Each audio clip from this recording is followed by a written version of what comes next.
ناظرین، معاشرے کی ظلم ستیفی کے ہیں یا ہمارے سو کالڈ ایلیٹ کلاس طبقے کا خاندانی طرز زندگی؟ ایک اور ہوا کی بیٹی، کسی کی لاڈلی معصوم سی سارہ راٹھور ایک درندہ صرف پڑھے لکھے جاہل کے ہاتھوں ماری گئی۔ اس سے پہلے ہم نور مقدم پر ہونے والے ظلم نہیں بھول پائے تھے، اور اب سارہ کے ہولناک قتل نے پورے ملک بلکہ اوورسیز لوگوں کو بھی ہلا کر رکھ دیا ہے۔ ہم اس واقعے کی مکمل تفصیلات بیان کریں گے۔ یہ واقعہ کب، کہاں، کیوں پیش آیا؟ اس واقعے کی مکمل تفصیل میں جانے سے پہلے آپ سے گزارش ہے کہ جن لوگوں نے ہمارا چینل سبسکرائب نہیں کیا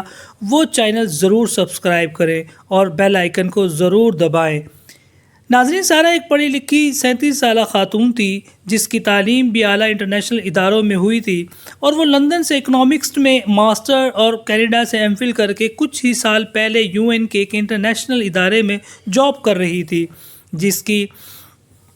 پوسٹنگ مختلف ممالک میں بھی رہی تھی، اور لندن میں وہ ایک فلیٹ میں بھی رہتی رہی ہیں۔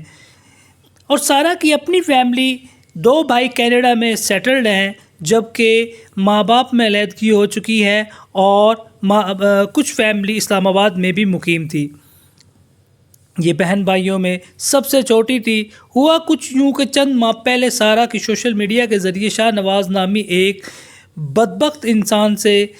اس کو بدبخت ہی کہیں گے، کہ ایاز میر کے مشہور صحافی، ان کے بیٹے سے ان کی دوستی ہوئی۔ بعد ازاں اس بدبخت نے سارہ کو اپنے جال میں پھانس لیا اور شادی کے لیے تیار کر لیا۔ شاہ نواز کی پہلے بھی 2 شادیاں ناکام ہو چکی تھی، لیکن اس نے سارہ کو ان شادیوں کے متعلق لا علم رکھا۔ سارہ بھی اس یقین کے ساتھ کہ شاہ نواز ایک اچھا شوہر ثابت ہوگا، اس کے ساتھ جولائی 2022 میں، یعنی صرف 3 ماہ پہلے، شادی کے بندھن میں بندھ گئی۔ شادی سے پہلے چونکہ سارہ ایک انٹرنیشنل ادارے میں کام کر رہی تھی، اس لیے جب بھی وہ اپنے سینئر یا کولیگ سے فون پہ بات کر رہی ہوتی، شاہ نواز شک کی نظر سے دیکھتا تھا۔ یہ شخص اتنا ذہنی مریض تھا کیونکہ یہ ڈرگز کا بے تحاشا استعمال کرتا تھا، شراب کے نشے میں دھت رہتا تھا، اس لیے سارہ کو بھی اس نے ذہنی مریض تقریباً بنا چکا تھا۔ آپ اس بات کا اندازہ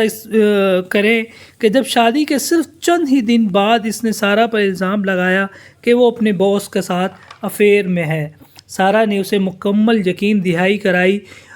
کہ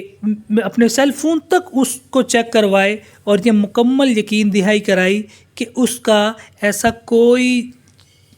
بری نیت نہیں ہے۔ سارہ کو آفیشیل ٹور پر دبئی جانا پڑا۔ یہیں سے ایک نیا رخ اس کہانی میں جنم لیتا ہے۔ جیسے ہی سارہ دبئی پہنچی، اس بدبخت انسان نے دبئی میں اپنے کچھ کارندے، اپنے کچھ جاننے والوں کو حکم دیا کہ وہ سارہ پر نظر رکھیں، وہ کب، کہاں، کدھر جا رہی ہے۔ اس انسان کو اس نے سورسز نے غلط فہمی کی بنیاد پر یہ رپورٹنگ کی کہ سارہ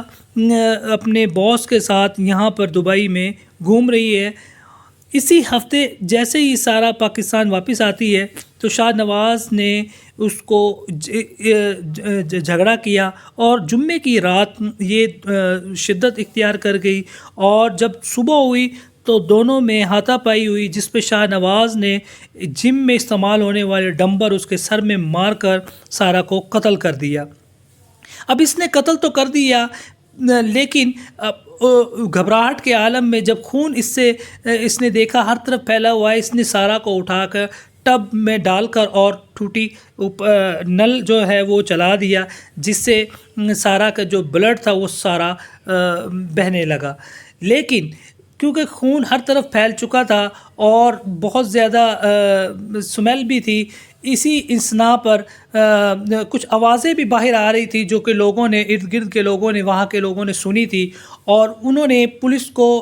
گشت پر آنے والے پولیس کو اطلاع دی کہ اس فارم ہاؤس سے ساری رات آوازیں آتی رہی ہیں، لیکن اب کچھ ایک دم سے چیخوں کی آواز کے ساتھ آواز خاموش ہو گئی، لگتا ہے کسی کا قتل ہوا ہے۔ پولیس نے بیل دبائی اور اندر جب دروازہ کھلا، اندر گئی تو پولیس نے دیکھا کہ شاہ نواز اپنے کمرے کو دھونے میں لگا ہوا تھا، اور لاش جو اس کی بیوی کی تھی وہ ٹب میں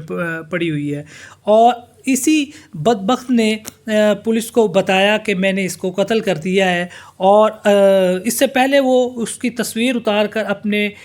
باپ ایاز امیر کو بھیج چکا تھا، جس میں اس نے بتایا کہ میں نے اپنی بیوی کو قتل کر دیا ہے۔ ایاز امیر بھی موقع پہ پہنچے اور وہ خود افسردہ دکھائی دے رہے تھے، اور انہوں نے بھی پریس کانفرنس میں یہی بتایا صحافیوں کو کہ یہ بہت ہی دردناک واقعہ ہے اور ایسا واقعہ نہیں ہونا چاہیے۔ ناظرین، بات یہاں پہ ختم نہیں ہوتی، بات یہ ہے کہ ہمارا معاشرہ کہاں جا رہا ہے۔ ہماری ایلیٹ کلاس، جس کے پاس نہ پیسے کی کمی ہے نہ اس کے پاس کسی اور سورس کی کمی ہے، یہ کس نہج پر جا رہی ہے؟ پہلے نور مقدس